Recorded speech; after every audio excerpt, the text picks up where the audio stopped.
Hola a todos, bienvenidos. Hoy nos vamos a meter de lleno a entender un tema fundamental, la diabetes mellitus. Pero no de cualquier manera, sino viendo sus dos caras principales, la tipo 1 y la tipo 2. Para esto, nos basaremos en el excelente material de la Cátedra de Patología Médica de la doctora Paola Britos. Así que, empecemos a desglosar esto. Ok, antes de hablar de las diferencias, tenemos que entender qué tienen en común. En el fondo, toda diabetes mellitus se trata de una sola cosa, que hay demasiada azúcar o glucosa, para ser más técnicos, en la sangre. Pensemos en esto. La insulina es como la llave que permite que la glucosa entre a nuestras células para darles energía.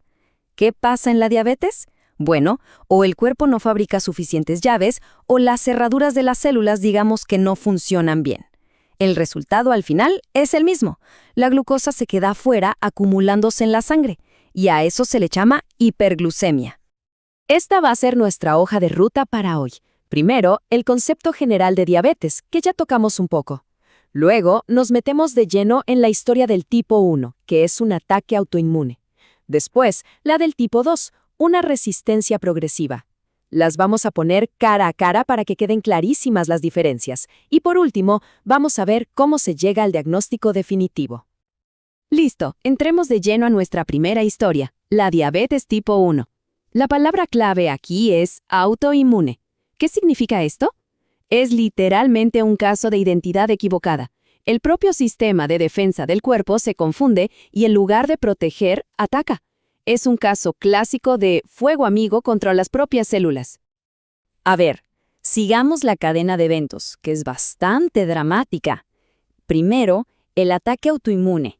Las defensas del cuerpo, los linfocitos T, van directo al páncreas y destruyen las células beta. ¿Y qué hacen estas células? Son las únicas que producen insulina. Entonces, paso 2, sin esas células no hay insulina. Es una deficiencia absoluta. Esto nos lleva al paso 3. La glucosa no tiene cómo entrar a las células, así que se queda dando vueltas en la sangre. Y, ¡pum!, hiperglucemia. Pero la cosa no termina ahí. Las células siguen pidiendo energía a gritos, así que el cuerpo entra en modo de emergencia y empieza a quemar grasas. El problema es que este proceso genera unos desechos, las cetonas, que pueden ser muy peligrosos en grandes cantidades. Y todo este caos interno no tarda en notarse por fuera. Y no es para nada sutil, ¿eh? El inicio es rapidísimo, cuestión de semanas. De repente aparecen las famosas 3 Ps. Poliuria, que es orinar muchísimo, polidipsia, una sed que no se quita con nada, y polifagia, un hambre voraz.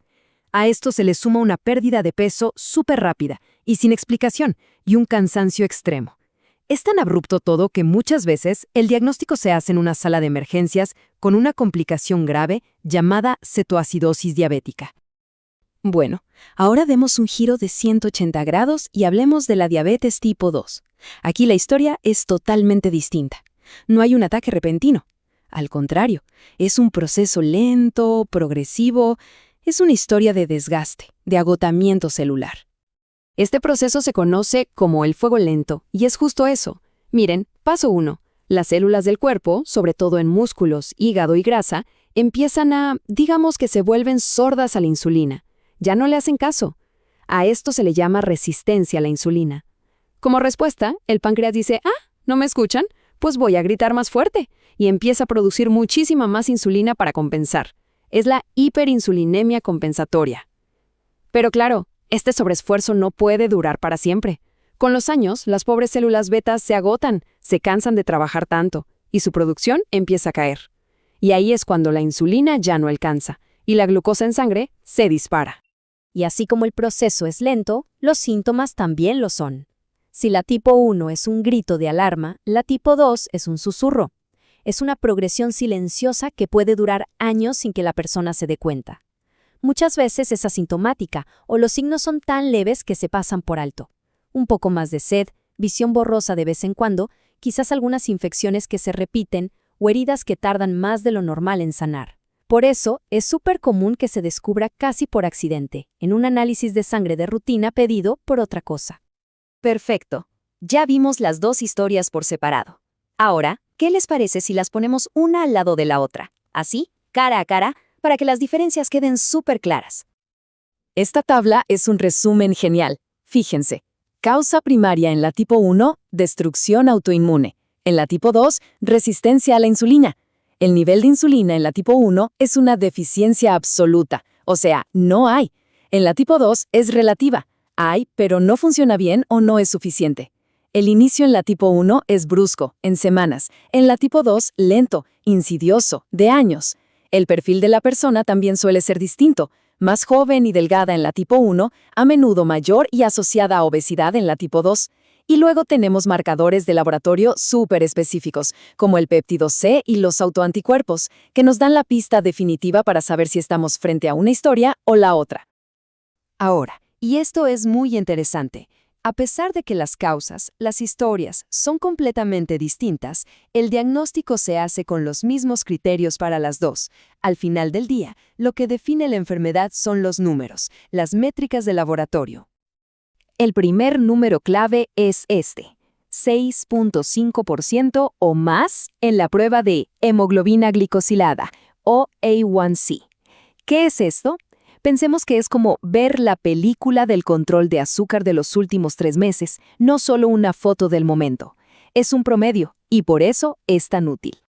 El segundo criterio es tener 126 miligramos por decilitro, o más, de glucosa en sangre, pero en ayunas. Esto significa después de no haber comido por lo menos durante 8 horas. Es una medida de cómo está el nivel de azúcar del cuerpo en su estado basal en reposo. La tercera opción es un poco más elaborada. Es la prueba de tolerancia oral a la glucosa. Básicamente, se mide el azúcar, luego se toma una bebida muy dulce y se vuelve a medir 2 horas después. Si a las 2 horas el valor es de 200 o más, también es diagnóstico. Es como poner al sistema bajo una prueba de estrés para ver cómo responde. Y queda una última forma. Una medición de glucosa en cualquier momento del día, al azar. Si el resultado es 200 o más, puede ser diagnóstico. Pero ojo, aquí hay una condición súper importante. Este criterio solo vale si la persona tiene los síntomas clásicos de hiperglucemia, o sea, la poliuria, la polidipsia, la pérdida de peso inexplicable. Si no hay síntomas, un valor aislado de 200 no es suficiente. Y con esto llegamos al punto más importante de todos. ¿Por qué nos importa tanto conocer la historia detrás de los números? Bueno, porque entender si el problema es un ataque autoinmune o una resistencia progresiva lo cambia absolutamente todo. El enfoque del tratamiento es radicalmente diferente. Piénsenlo. En un caso, en la tipo 1, el objetivo es reemplazar algo que falta por completo, la insulina. En el otro, en la tipo 2, el objetivo es ayudar al cuerpo a usar mejor la insulina que todavía produce, a vencer esa resistencia.